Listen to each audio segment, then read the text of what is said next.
Hi guys, Brandon and Lana here.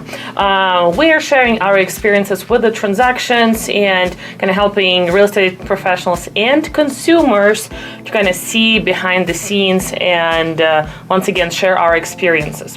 Well, today in this video we will address iBuyers.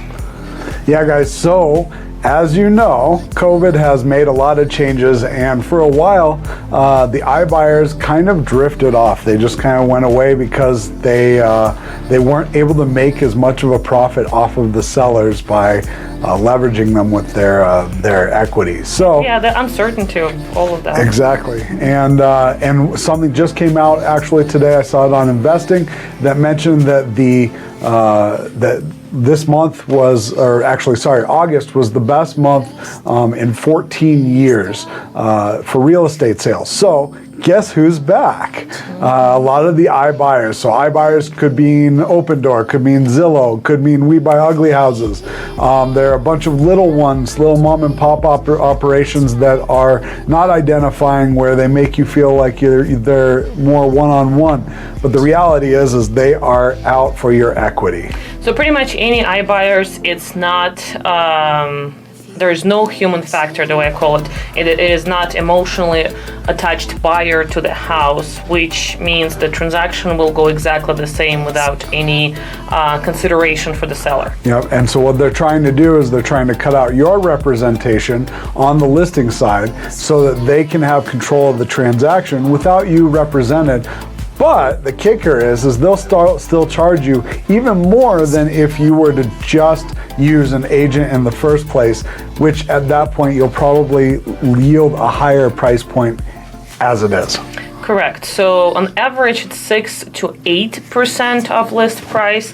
And in addition, what you might not know, in the very fine print, it talks about that they can ask for more money off your purchase price, even though they're already offering below market value. In the fine print, it says that they can offer, they can ask for money down, money off your purchase price after the inspection. So they will come in, they will inspect just like regular buyer, and they will ask money off, so even less.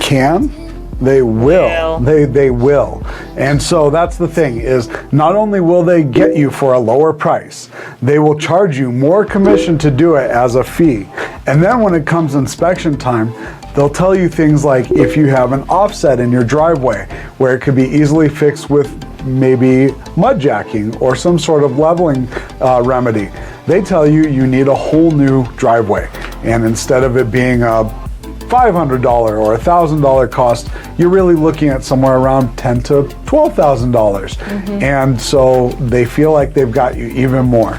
And it's discouraging, especially for her and I, where we work our tails off on the buyer's side to make sure that we get you a great deal. On the seller's side, we work to make sure that we get you the best opportunity possible, and to see someone just be able to come in off of what sounds pretty up front, to be able to strip you of your equity, or on the other side with the buyer where they could have potentially purchased it for a little cheaper, and everyone would have actually fared better than if they had just used one of these companies. So, we're talking about iBuyers, but why do you think people go to iBuyers and not to the agent? Well, it used to be, yeah, sorry, I didn't mean to interrupt. It used to be just that they were going after people that weren't as secure about selling their home on the open market, where they were telling people, hey, we know that there may be some flaws and we're willing to accept it that way. Guess what? Not only are they willing to accept it, there are a lot of buyers willing to accept it that way. And if there's something that's truly wrong where you don't have the money to be able to remedy it or get it properly listed in time, properly listed with the right expectation, we have options that can help you with finance so that you don't have to take the hit, so that you're not making someone else money on the other side. It's you that's benefiting from your work and your commitment to that home. But the other thing is COVID. So during COVID, they found this neat little way to tell you that you don't have to have any buyers walking through your house. Well, guess what? You still don't have to have any buyers walking through your house. even if you don't want to, we have ways. We have ways through financing. We have ways through videography. We have multiple different ways that we can make sure that we still keep you and your family safe, and at the same time make sure that you are not leveraged in the market by one of these predatory companies. Yes, as a seller for sure. So are there any positives to iBuyer? You got me on the spot here.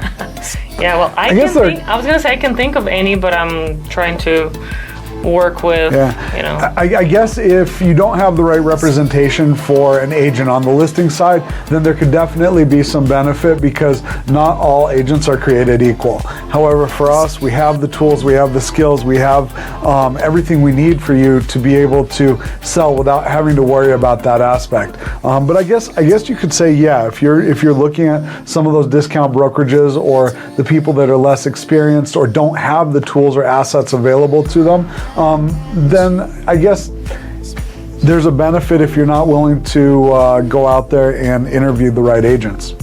So iBuyer better than unexperienced, cheap agent? Could be. Could be. Well, I guess I can definitely see that. Well, this will be it for iBuyers. If you have any questions whatsoever, we'd be happy to address them. Comment below, or feel free to contact us directly. Follow us on social media for more videos like this, and we will be happy to answer any questions you might have. So, and for today, this is it. Till the next time. Bye.